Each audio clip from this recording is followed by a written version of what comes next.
아까 제가 경을 잘 듣기 위해서 가져야 할 자세로서 마음에 가진 것 다 내려놓으라고 했죠. 또 한 가지 해야 될 거는 여러분 어쨌든 절에 이래 다니면서 뭐 교리라는 이름으로 보고 또한 들었죠. 그래서 아는 건 나름대로 아는 것도 생겼죠. 그거 안고 듣지 마세요. 아셨죠? 그래서 또 이 경전 여러분이 알고 있는 그 교리를 어느 경전에 거기 대입시키려고 하지 마세요. 아셨죠? 경이라는 것은 여러분 우리가 경을 배운다는 것은 무슨 의미인지 아십니까? 우리 석가 세존께 직접 가르침을 받는다는 의미입니다. 이 석가 세존께서 직접 지금 가르침을 베푸시고 계시는데 거기서 다른 사람한테 들은 걸 거기다가 자꾸 대입하고 그래서야 되겠습니까? 다 여러분이 알고 있는 것, 나름대로 가진 견해 같은 것, 그것이 뭐 대단한 것이든 대단하지 않은 것이든 다 비우세요. 그리고 여러분 늘 공부하는 사람에게 중요한 것이 있습니다. 늘 아까는 경을 얘기했는데 참선도 마찬가지입니다. 우리는 늘 새로 시작할 수 있어야 됩니다. 우리의 하루하루는 새로 시작하는 날이어야 합니다. 절에도 여러분 10년째 다니지 마세요. 오늘 처음 오도록 하십시오. 우리는 늘 새로 시작해야 합니다. 이때까지 해온 거 연장시키고 그것을 계속하려고 하지 마십시오. 늘 새로 출발하십시오. 근데 사람이 그렇죠. 사람이 참 참기 어려운 고통 가운데 하나가 병들고 뭐 남한테 싫은 소리 듣는 것도 있지만 자기 나름대로 소중히 간직해 온 것, 그거 수정과 버림을 요구받을 때 그거 참 괴로워요. 거기에는 내 많은 투자도 했어. 노력도 했단 말입니다. 그거를 다이아몬드처럼 보배처럼 가슴에 안고 있는데 그거 잘못됐다. 버려라. 한다면 참 고통스럽죠. 그런데 그 하기 어려운 것을 하는 사람이 이루기 어려운 것을 이룰 것입니다. 얻기 어려운 것을 얻을 겁니다. 저는 이 건강경을 읽을 때마다 늘 한 번도 익숙하게 다가온 적이 한 번도 없습니다. 무수하게 제가 읽었습니다. 읽었는데 때로는 이 경전이 수박이 팍 놓으면 그대로 팍 짜게지죠. 그런 것처럼 모든 것이 내 눈에 싹 들어와서 좋아했는데 시간이 지나면 아니더라 이겁니다. 네, 세종께서 내 앞에 온다 해도 내 그분과 함께 이 경을 가지고 토론할 수 있다. 이런 자신감도 가졌습니다. 그런데 시간이 지나니까 그것도 아니었습니다. 늘 나는 경을 읽을 때마다 내가 알고 있는 것은 모두 수정을 요구받았습니다. 그리고 포기를 요구받았습니다. 이 경전으로부터 말입니다. 시작합시다. 경이로우십니다. 세존이시여 열애께서는 모든 보살을 잘 보호하시며 모든 보살에게 가르침의 전파를 잘 당부하십니다. 여러분, 우리가 여러분이 원하는 것을 얻고 이루기 위해서는 부처님의 보호가 필요하죠. 여러분은 부처님의 보호를 받아야 하죠. 부처님의 보호를 받기 위해서는 어떻게 해야 합니까, 여러분? 부처님의 가르침을 벗어나지 않는 것입니다. 그리하면 그것이 바로 경이로운 위신력을 지닌 이 부처님의 보호를 우리는 받는 것입니다. 달리 부처님의 보호를 받을 수 있는 길은 없습니다. 우리가 부처님의 가르침에 늘 귀를 기울이고 그 가르침을 따르고자 노력하면 모든 부처님께서 보호하시고 일체 보살이 보호하시고 일체 선신이 보호를 할 것입니다. 그리할 때 우리가 머무는 그곳은 바로 도량이 됩니다. 아셨죠? 여러분은 언제나 우리는 늘 도량에 머물러야 합니다. 모든 보살에게 가르침의 전파를 잘 당부하십니다. 여러분, 제가 요즘 저는 그런 생각을 많이 합니다. 부처님 앞에 면목이 없어요. 왜 면목이 없습니까? 우리 때에 와서 이 불교가 쇠퇴해져 버렸거든. 할 말이 없습니다. 후손을 우리가 낳지를 못했어요. 이것은 가장 큰 허물은 스님들한테 있는 것입니다. 신도들한테 부처님의 바른 법을 잘 가르쳐주지 않아 버렸습니다. 절 운영하는데 도구로 써버렸어. 참회합니다.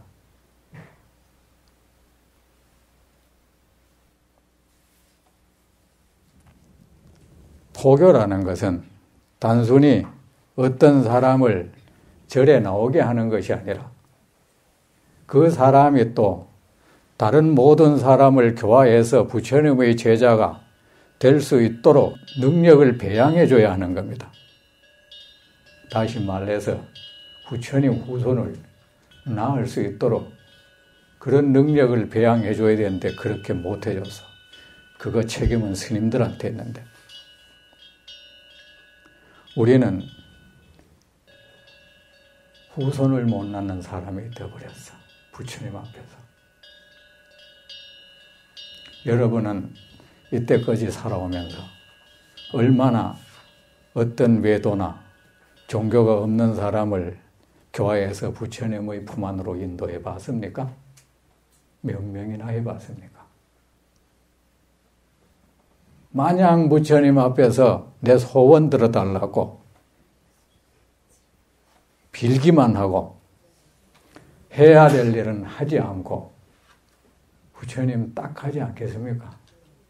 어련히 우리가 해야 될 일을 하면 부처님이 어련히 보호해 주시고 들어주지 않을까 봐.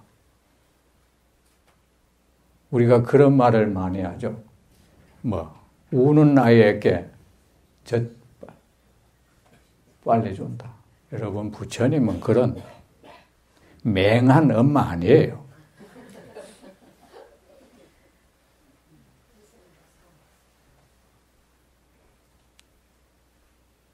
왜 그런데 비교를 한지 모르겠어. 범부인 황제도 눈이 밝으면 자신 앞에 와서 맨날 뭐 갖다 바치고 안 해도 한 신하가 묵묵히 자기의 뜻을 받들어서 치국평천하 하는데 헌신을 하면 그 황제는 그를 알아보고 그를 보호하고 그의 삶을 늘 책임을 져준다 이겁니다. 만약 그래 하지 못한다면 그 황제는 어리석은 황제예요. 여러분, 부처님은 어리석은 황제가 아닙니다. 아셨죠? 얼마나 부처님은 가르침의 전파를 중시하셨나 하면은 마지막 유훈으로 남기셨어. 우리는 유훈을 받들지 못하는 불효자야. 그러면서 뭘 그렇게 해달라는 거예요?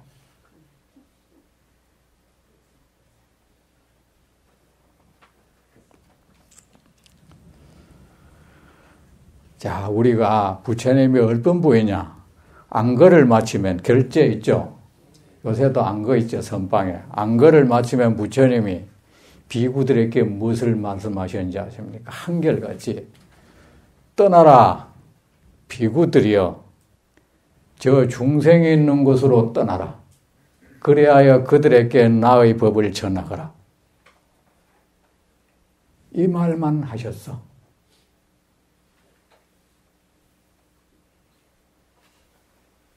그리고 얼마나 그것을 중시 여기셨나 하면 두 비구가 한 길을 못 가게 했어. 왜?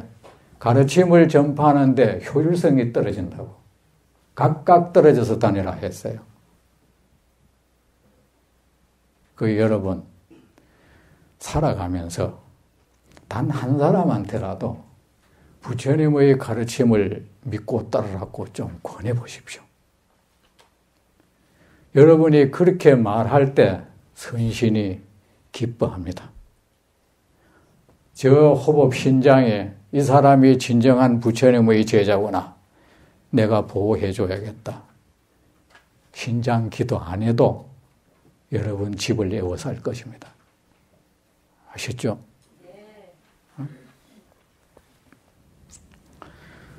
모든 보살에게 가르침의 전파를 잘 당부하십니다. 세존이시여 존귀한 남자와 존귀한 여인이 최고의 깨달음을 향하여 마음을 일으켰다면 어떻게 살며 어떻게 마음을 다스려야 합니까? 자, 여러분, 지금 수보리가 부처님께 가르침을 청하고 있죠. 여러분은 가르침을 누구에게 청합니까?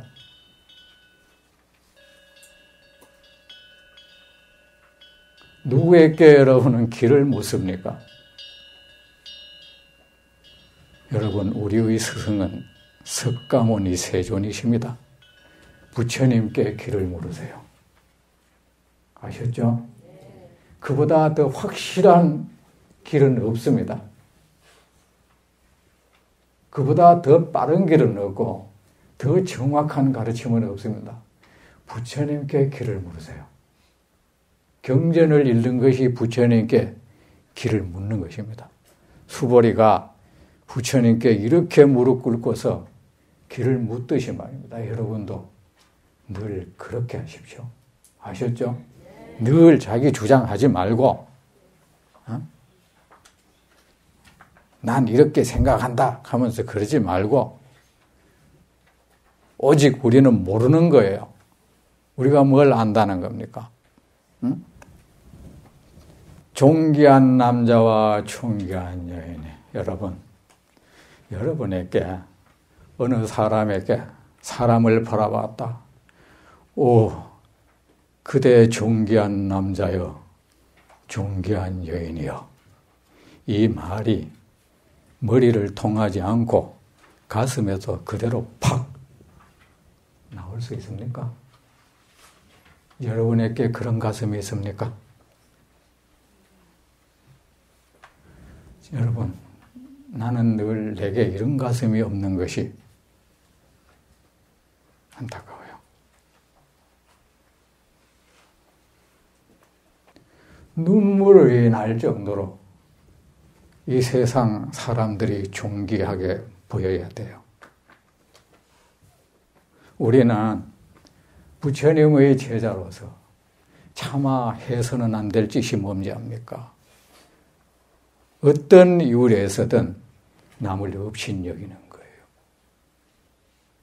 내가 좀 더 가졌다고 해서, 더 배웠다고 해서 남을 업신여기고 눈 아래로 보고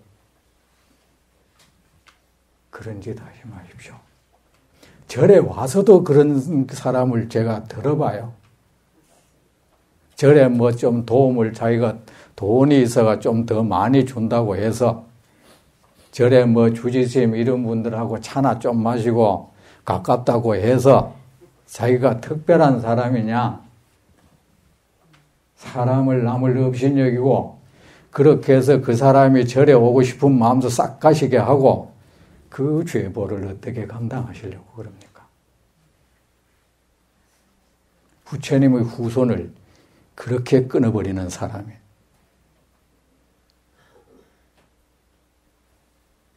내가 어떤 경우든 우리는 여러분 사람을 업신여길 자격을 부여받은 사람은 이 세상에 존재하지 않아요. 아셨죠?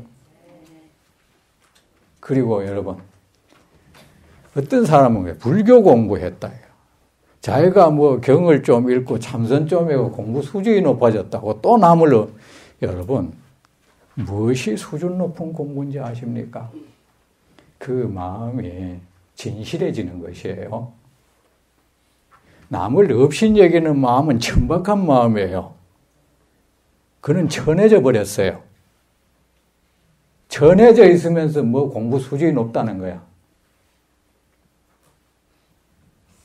여러분 스스로 여러분도 살면서 누구를 업신여긴 적이 있을 겁니다. 업신여기는 그 마음을 한번 들여다보세요. 정말 칙칙하고 음습하고 곰팡이 나는 마음. 그보다 더 천박한 마음이 있습니까? 세상은 여러분, 나는 나를 대접할 수 있어야 합니다. 여러분 대접하십시오. 여러분은 존귀합니다. 존귀한 여러분이 그런 천박한 마음을 일으키고 천갑한 말을 하고 천박한 행동을 한다는 것은 여러분에 대한 대접이 아닙니다. 아셨죠?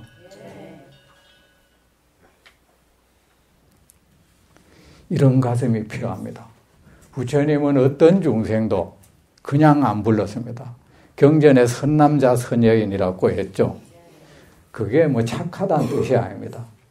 원래 뜻은 존귀한 가문의 남자, 존귀한 가문의 여인이라는 뜻이에요.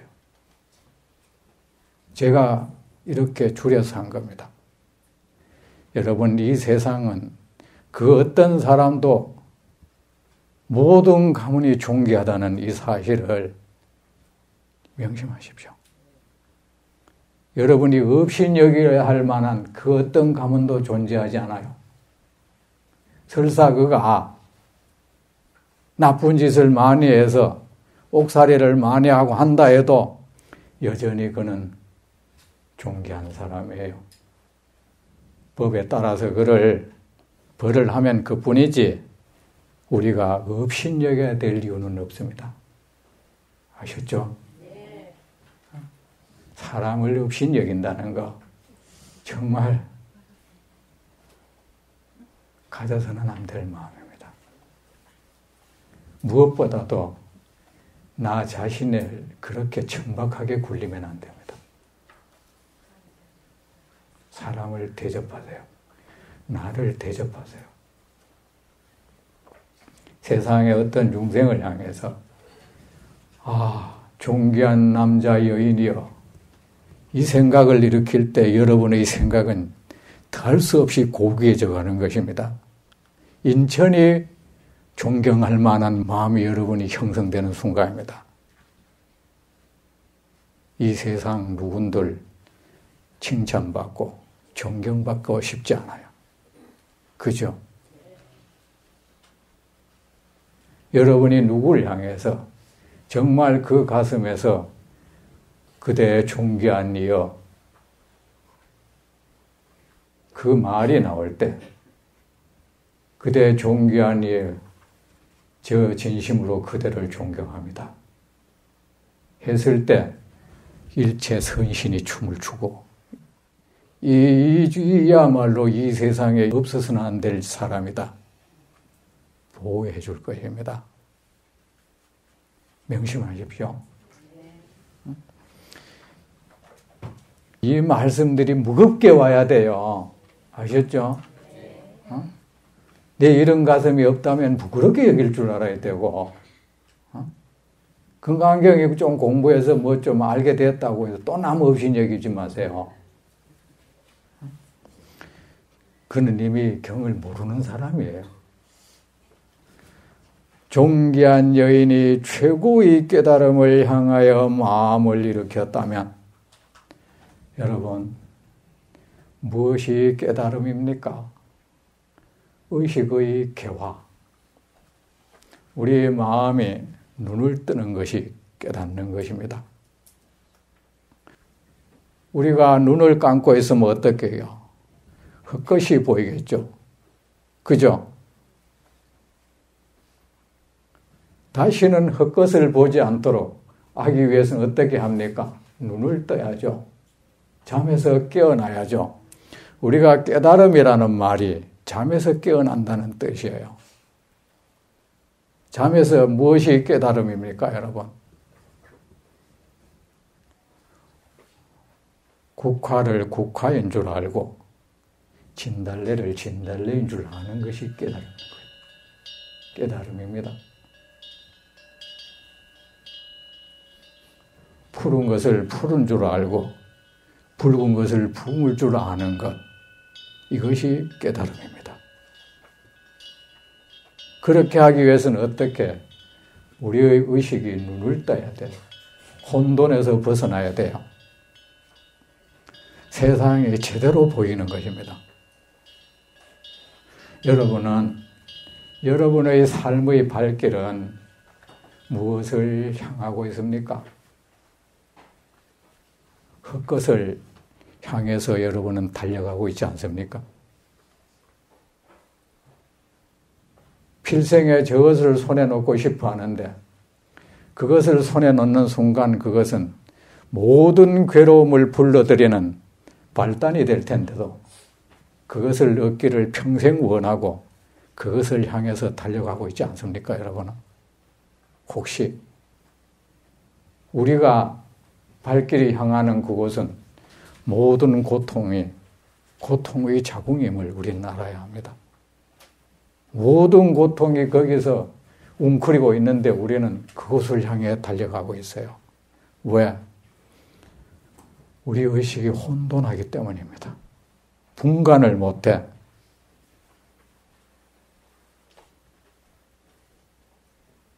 이제 여러분, 우리가 겪는 모든 고통, 모든 문제는 왜 생깁니까? 의식이 혼돈하면서 생겨나죠. 우리의 의식을 혼돈에서 깨어날 수 있도록 그 노력을 합시다. 그러면은 우리는 그 모든 문제에서 벗어날 수가 있습니다. 우리의 의식이 잠속을 헤매는 한 우리는 계속 헛것을 볼 것이고 그 헛것을 쫓아다니느라고 늘 무릎을 다치고 턱도 깨지고 그런 일이 생길 것입니다. 최고의 깨달음을 향하여, 왜 최고의 깨달음입니까? 최고의 안락을 선물 받는 그런 깨달음이거든요. 깨달음을 향하여 마음을 일으켰다면 어떻게 살며 어떻게 마음을 다스려야 합니까? 여러분, 우리는 그 무엇을 원한다면 거기에 맞는 삶의 행보가 필요하죠. 거기에 맞는 마음을 써야죠. 원하는 것은 이거이면서 우리의 발걸음은 다른 곳을 향하고 있다면 그것은 이루어질 수가 없죠. 우리가 최고의 깨달음, 이 혼몽에서 벗어나서 세상을 사실 그대로 바라볼 수 있는 지혜를 얻기 위해서는 거기에 맞는 삶을 살아야 합니다. 그리고 어떻게 마음을 다스려야 합니까? 이것을 여러분, 우리는 계속 이 마음은 어떤 마음입니까? 고통을 불러들이는 마음이죠. 우리는 누구나 고통을 싫어하면서도 고통을 불러들이는 쪽으로 마음을 써요. 사실은 내가 불러들였죠. 내가 불러들여놓고는 거기서 신음을 하고 삽니다. 이게 중생이에요. 최고의 깨달음을 얻어서 최고의 안락을 얻고자 한다면 최고의 깨달음을 얻어서 최고의 안락을 얻을 수 있는 삶을 살아야 하고 최고의 깨달음을 얻어서 최고의 안락을 얻을 수 있는 마음을 가져야 합니다. 온갖 고통을 불러들일 수 있는 삶을 살면서 온갖 고통을 불러들이는 마음을 쓰면서는 안 되죠. 그죠? 그건 어리석은 겁니다. 자, 이제 앞으로 금강경이 여러분의 삶의 발길을 바로잡아 드릴 것입니다. 아셨죠? 자, 부처님께서 말씀하셨습니다. 참으로 훌륭하구나 수보리여 그대가 말한 대로이다. 여러분도 살면서 많은 사람에게 질문을 많이 받죠. 여러분은 누가 질문하면 그 질문을 칭찬할 줄 아십니까? 정말 잘 물었다 그대여. 그것도 모르나? 네가 내가 말을 해준들 알겠어? 그러지 마십시오. 여러분, 어떤 사람이 내게 물어왔다는 것은 정말 고마운 일이에요. 왜 고마운지 아십니까? 그가 나를 인정했다는 거 아닙니까? 인정하지 않았다면 왜 묻겠어요? 나를 선택했다는 것은 저 사람에게 물으면 잘 가르쳐 줄 것이다 하는 기대가 있었다는 거예요. 이 얼마나 고마운 일입니까? 고맙게 받아들이세요. 그가 나와 지금 교류를 시도하고 있어요. 그런데 핀잔을 주고 그리고 그 대답을 불성실하게 하지 마세요. 아셨죠? 그리고 여러분 질문은 진실해야 합니다. 아셨죠? 아는 것 남 떠보려고 묻지 마세요. 그런 불순한 질문에서 무슨 이익이 있겠습니까? 그래서 남한테 가서 내가 슬쩍 물어봤대만 모르대. 왜 그래요? 알면서 왜 물었어? 그래가지고 우월감을 가져본들 그게 무슨 이익이 있겠습니까? 오직 모를 때 물으세요. 아는 거 묻지 마세요. 아셨죠? 아는 것은 물을 것이 아니라 가르쳐줘야 되는 겁니다. 진실한 마음으로 오직 나는 모릅니다. 그러나 당신은 나는 알고 계시리라 믿습니다. 가르쳐 주십시오. 이 마음 하나로 물으세요. 다른 어떤 뜻도 가지고 묻지 마십시오. 그거는 왜냐? 아무 이익이 없는 질문이 됩니다. 제가 이 문중에서 살면서 그런 순수하지 못한 질문을 많이 대합니다. 어디서 책을 읽고 나름대로는 뭐가 생긴 거야. 저울질 한번 해보려고. 그게 무슨 이익이 있겠습니까? 남을 저울질 한다는 거, 그거 이미 불순한 사람, 그는 공부가 안 된 사람이에요. 부처님은 남을 저울질 한 적 없어. 아셨죠? 그래가 괜히 우열을 한번 가늠해 보려고.